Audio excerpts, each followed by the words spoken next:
So that's the hot mess gut. You're barely surviving. You have these symptoms. The gut is taking over your life. Your chronic gut symptoms are taking over your social life, your career, your self-confidence, your impact, your ability to impact others in this world, your gifts that you've been given. It's taking over everything. Think about it. Think about what it's costing you for a minute. Hey everyone, welcome to the Nourished and Thriving Show. I'm your host, Katie Lovett. I'm a registered dietitian on a mission to help you increase your impact and legacy on the world while healing your gut and reducing your IBS symptoms. I'm so grateful to have you here. Each week, I'll inspire you to live vibrantly and provide valuable resources and information that empowers you to take bold action towards your health goals. Before we dive in, make sure you follow or subscribe to my show wherever you're listening so you never miss an episode. Ready? Let's go. Okay, so we're in part 1 of this series that we're doing where I'm taking you all the 6 stages of gut rehab. And so I did an overview of those in the last episode where I told you about why this series and why these stages are so important to understand where you're at, what's around you, like where you can move forward to or where you can fall back to. So if you haven't listened to that introductory episode, make sure you go check it out. It's just the episode right before this. So today we're going to be talking about the hot mess gut. Okay, this is the very first stage of gut rehab. And it's where a lot of people are really suffering the most physically. In this stage of the hot mess gut, you just feel it, right? You are just kind of getting by and surviving your days each day. You may not even really be able to see beyond your symptoms. And I pointed this out yesterday in the introduction, but the gut is the identifier. You're not a person whose gut is a hot mess. Like, you are the hot mess gut, because this gut and these IBS symptoms and gut symptoms have completely taken over your life, right? In every aspect. So a few really clear signs of a hot mess gut are things like knowing where every bathroom is anywhere you go, because the need to go to the bathroom quickly and urgently could strike at any point, right? So you're always kind of like scoping out, where's the bathroom? Where's the bathroom? I do that some with my young children, right? Who are potty training or recently potty trained, where they have this urgency, right? Where they're learning their bodies and they're like, I need to go now. And so you're like, we have a car potty. We know where the bathroom is here. We're going to this place that has a decent bathroom, or we'll choose to go to this park because the bathroom is better than this other park, or closer by. If you have a hot mess gut and you have a hard time with urgency or diarrhea, you almost revert back to this stage where you need a bathroom close all the time. Okay. Another one is maybe feeling afraid to eat at restaurants with friends or family because you don't really know what you might be able to eat or not eat that's safe. You're kind of having this like subconscious level of anxiety and suffering as you're going into the restaurant. For some of you, it may just not even be worth it to go because it's just so stressful and you can't control what's being made. You can't control, maybe they accidentally put something in, or there's something in the dish that you didn't realize that can trigger your symptoms. So I see a lot of that going on with you, to the point where you either don't go or you're just going to take your own food with you. And I worked with a lot of people who've had to do this, right? Where they're going out to a restaurant to celebrate a loved one's birthday, and they're having to bring their own food in with them because they want to participate in the socialization and the activity, but they're too fearful of the food to be able to eat it and enjoy the whole experience, right? You may have a loss of sense of adventure or be afraid to travel. I have a client who I worked with in the past who, she was able to get better. And I'm going to start with the beginning, but her sister lived out of state. And she had such fear that her symptoms would flare on the airplane when the fasten seatbelt sign was on, that she was not able to fly to see her sister. She drove to the airport, she checked in, she was sitting at the gate about to board and couldn't do it. and she had to leave the airport and wasn't able to go visit her sister. At the end of our work together, a couple months passed, and I actually got an email from her saying that she had just gotten back from a wonderful trip to see her sister. And that was just like icing on the cake. Afraid to travel where you maybe really want to on some level, but are just scared, or you used to enjoy traveling and seeing new places and you just want to stay safe and live small in your bubble and be kept safe now. Maybe you're afraid to take on new responsibilities at work because you're so bloated and tired and have such brain fog all the time. You're afraid you'll mess up, or you're afraid they'll drain you too much to where you're not able to function, for the rest of the day type of thing. Or it'll take too much out of you. So you don't want to go for that promotion. You don't want to take on responsibilities at work. And honestly, you're not able to really even give your best effort. And that's hard, right? Like we want to be people who are able to put our best foot forward and have an impact on society. We want to have a positive impact and influence and do our best and contribute and make the world a better place through our work or through giving back or through traveling and enjoying these beautiful sights. And I think that's one of the biggest but quietest ways that I see chronic gut symptoms sucking the lives out of people is by this fear of adventure, fear of taking anything on that feels too big, anything that's exciting, right? And just forcing you to stay quiet. So if you're resonating with that on a really deep level, you may be at this hot mess gut level. A few other ones, and then we're going to go into a little bit more about it and what you can do about it. But I really want to make sure that everyone who has this hot mess gut, who's at this stage, is able to identify. We've talked a lot about some of the urgency piece. There's also this piece where you're stuck in this constipation laxative cycle where I don't even need to explain this, right? If you've been there, you know what this is. You get really constipated until you finally give in and take laxatives, and then you're on the toilet for the next day or two, and then you get constipated, and the cycle just repeats itself over and over again. It's just like you're stuck and you don't know what else to do. Feeling like your body hates you or has rebelled against you. I've heard that a lot before, where my body just hates me. If you have a constantly bloated stomach, you're having to wear a second pair of pants in the evening, right? Or like unbutton your pants at the end of the day because they're just cutting into your belly. Endless doctor visits with no answers, saying, well, we can't find anything wrong. You should be normal. It's all in your head. You're exaggerating. We don't know what to do to help you. Maybe try and take this medicine and see if maybe it'll help. And the medication ends up making you feel worse, or maybe it does reduce your symptoms, but not to the extent that you would hope, or it may cause other side effects. And then this next sign of a hot mess gut is something that's really heavy for people too, where it's feeling like a burden to your loved ones because of your gut issues. Oh, I hate that for people whenever they feel like that, because you lose sight of the wonderful blessing that you are, and you lose sight of the wonderful light and gifts and abilities that you have to share with this world, because you're not feeling well and you're just so focused inward on these gut issues that are sucking the life out of you. And instead of seeing yourself as this amazing blessing and gift to other people, you just feel like a burden. And if there's a worse way to feel in this world chronically, I'm not sure of it.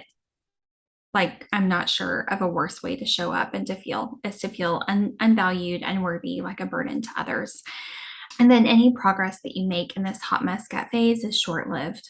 Typically, maybe it'll work for a little bit and then it stops working, or maybe it doesn't work at all. Or, like I said a minute ago with medication, it brings about other symptoms, or it doesn't fully work or fully help.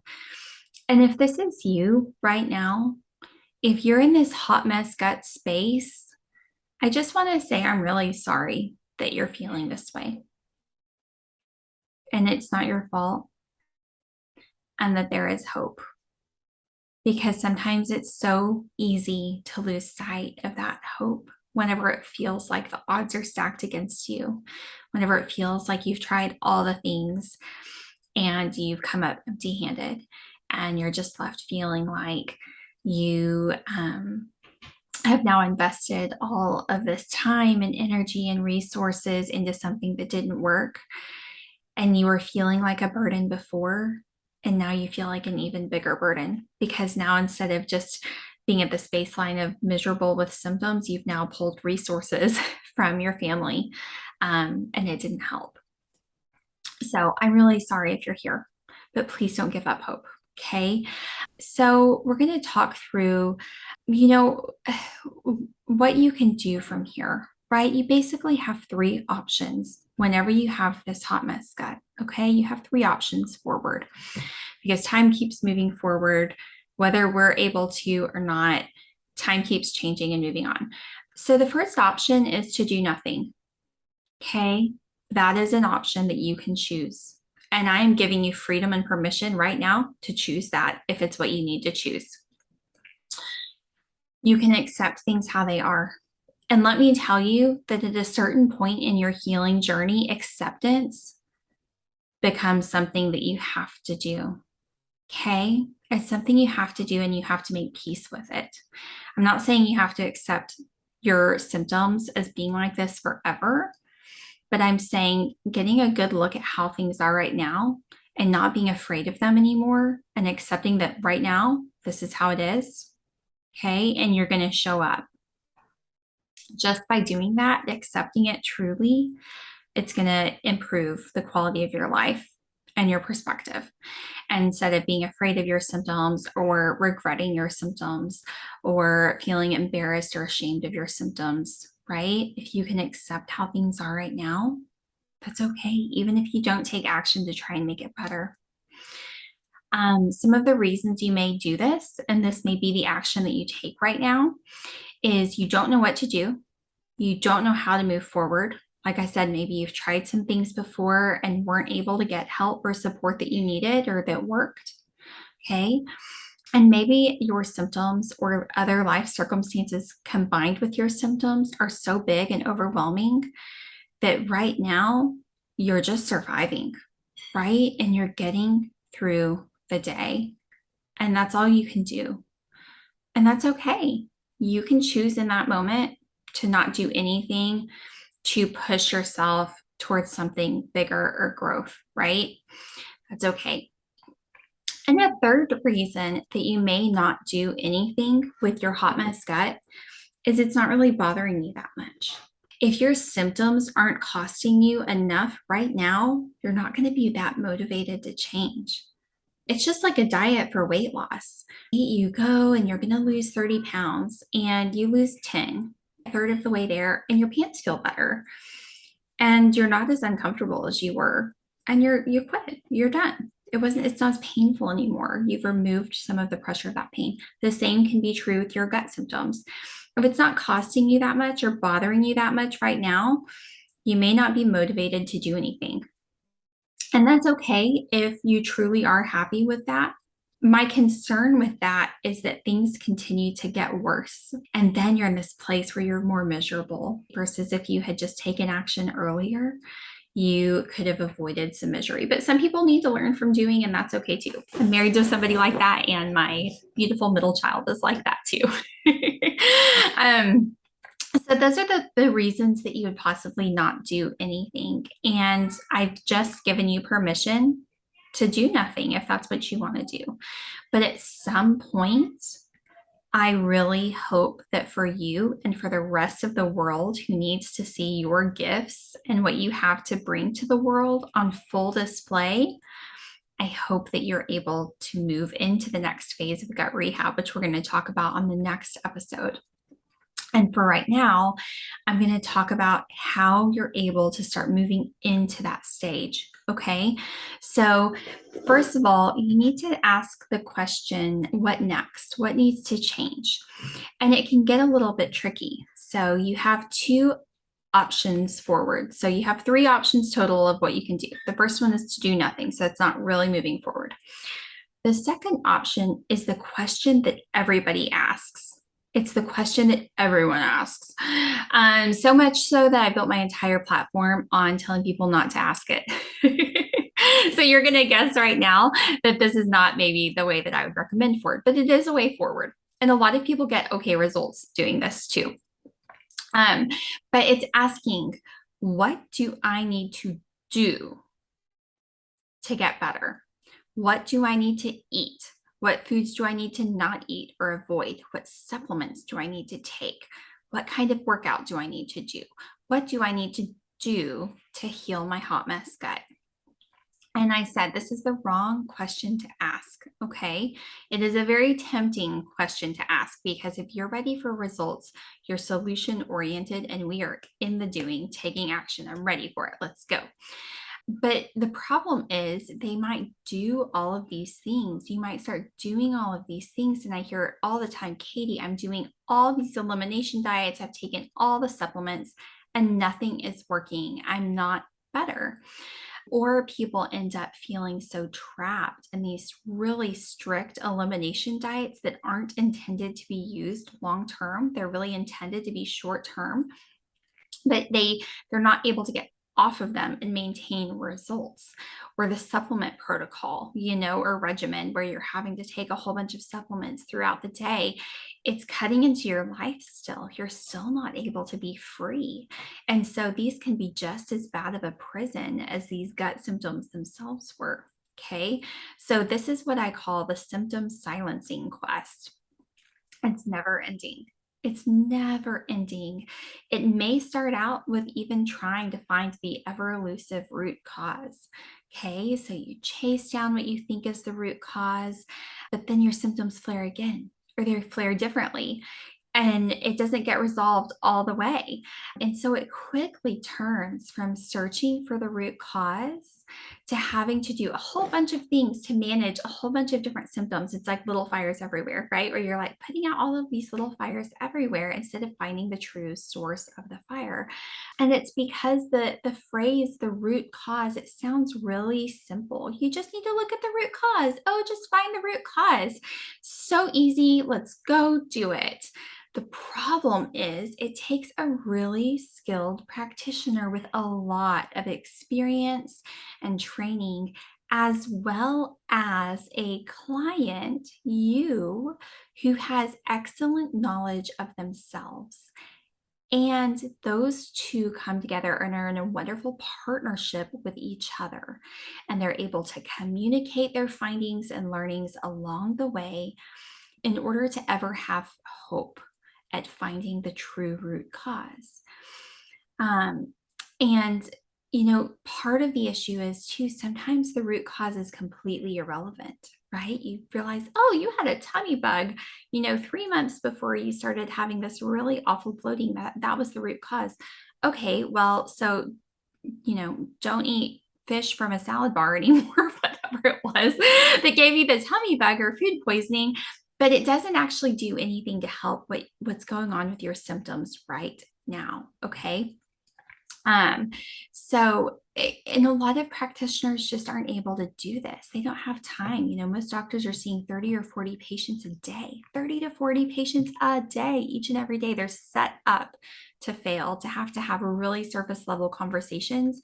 And it's no wonder that the very best that they're able to offer you is a prescription for a medication that they've been told will help you, right? They're seeing 40 people a day. It's insanity. These doctors in conventional medicine have to rely on these mass protocols because of the sheer numbers of people that they're seeing. So, just to recap, because I know sometimes it's hard to follow on these podcasts where you have these bullet points that you're just having to listen to. So, the first option moving out of hot mess gut is to do nothing. And I went over the reasons why that might be a good choice for you right now. Gave you permission to do nothing right now if that's the best option for you. The second option is the most common option, but it may not lend the best results because you may end up either on a symptom silencing quest where you're chasing multiple root causes and having a hard time figuring it out. And you're really relying on this practitioner's expertise and what you're reading and trying to piecemeal stuff together. And you're just like putting out these little fires, these little symptom fires everywhere. Or the third option is to ask really good questions and take a really holistic, integrative approach. Okay. So it's the body, it's the mind, it's the spirit. We have all of these different components as humans. And just like all of our different organ systems communicate and work with each other in harmony, our bodies, minds, and spirits are all one as well that communicate and interwork with each other as well. And when one is put off, the others are put off. Okay. So let's just talk about the mind for a moment. Okay. Stress is always talked about. Who isn't stressed? It's almost like this badge of honor or a trophy, like where we're competing to see who's the most overwhelmed, who's the most burned out, who's the most stressed out, who has way too many things on their plate. And it's not a good thing, right? It's not a good thing for us to have in our society, in our culture. It's been shown in research, stress has been shown in research over and over and over again to harm not just our gut health, but our overall health, right? The gut and the gut impacts stress and anxiety levels as well. It can be this like negative feedback loop where your gut sends stress signals to your brain that sends stress signals to your gut, and it can repeat over and over and over again. But what if there's even more to it than that? What if the mind and the gut are even more interconnected than they are? Okay. And science has actually shown that as well. But I want to give you guys an example for a minute and help you think about something that I think everyone will understand. So, just think about diets for a moment. Any diet, weight loss diet typically comes to mind first because a lot of people are on them or have been on them at some point in their lives. 95% of diets actually fail. And it's been talked about because maybe the diets are too rigid. Well, I don't know of a more rigid diet than an elimination diet for gut health, where you're having to be super strict and super intense about everything, really difficult to stick to if you have family and friends or a job or a hobby or anything other than your gut. And then your focus is still on your hot mess gut instead of on the world. So that's, not really fixing the problem. It takes more than short lived motivation to keep you successful at change over the long term. And the fact is that most people, when you're asking the what do I need to do question, you're going about trying to make these changes with white knuckles. You're trying to force the steering wheel over into the other lane out of sheer will, even though the car is in park and actually not driving.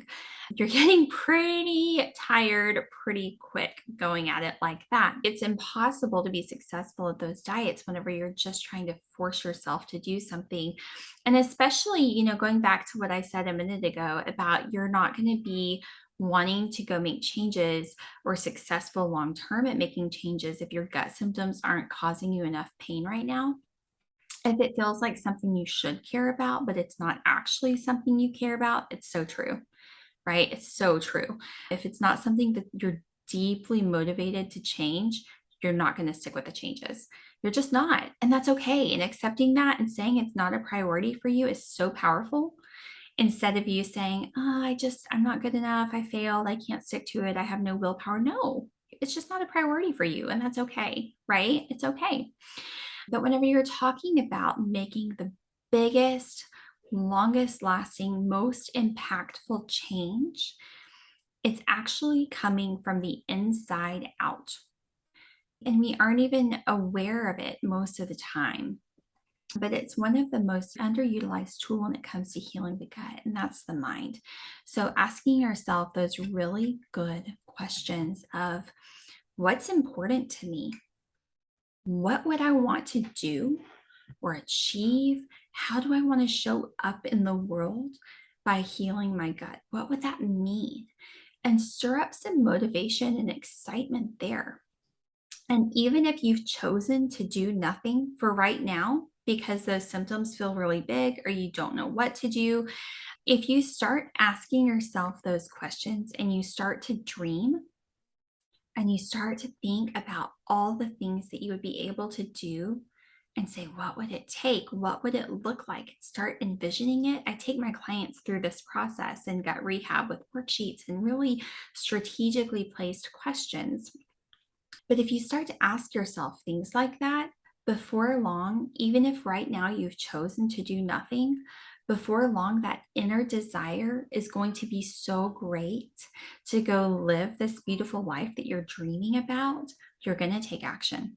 Even if it feels at the beginning like something you're not wanting to do because it's too big and it's too scary, you're going to be motivated from the inside to take action. So that's the hot mess gut. You're barely surviving. You have these symptoms, the gut is taking over your life. Your chronic gut symptoms are taking over your social life, your career, your self-confidence, your impact, your ability to impact others in this world, your gifts that you've been given is taking over everything. Think about it. Think about what it's costing you for a minute. That's another good question that you can ask yourself. If you're in this space, you don't have to stay in this space. You can choose to stay in this space, and that's okay, but you don't have to. And you get out of it by asking yourself some big questions, some good questions, and dreaming. So I'm going to challenge you that if you're in this space right now, jot down those 3 options that I told you. Do nothing, ask what to do, or ask some good questions. If you're going to do the latter, ask some good questions. What will it cost? It won't cost you anything, right? And I guarantee that if you start thinking about what would it take, what would it look like, you're going to feel motivated and inspired and excited about your future. And if you've had a hot mess gut for very long, it's probably been a little bit since you've been excited about what's to come in your life and feel this burning excitement inside of your heart. So that's all for right now. Make sure you check out the next episode where we're going to be going over the next stage of gut rehab, which is the root cause researcher. So whenever you come out of hot mess gut, you're going to go straight into this stage, whether you want to or not. Everyone ends up here, even if it's just for a short time, and it's good. Get your grounding and know where you're at. But you can get stuck here, and I'm going to walk you guys through how to avoid getting stuck in this stage. Thank you so much for listening to the entire episode. I hope you are feeling inspired and empowered to take bold action towards your health goals. If you enjoy what you heard, don't forget to follow my show so you never miss a new episode. And it would mean the world to me if you left me a review so others knew what to expect from my show. Last, get in touch. Let me know what bold action you're taking. Let me know how you're inspired. Follow me on Instagram at the_healthygut_dietitian. I've put a link in my show notes for you so you can simply click and follow. Come say hi. I respond to all my messages and I can't wait to get in touch.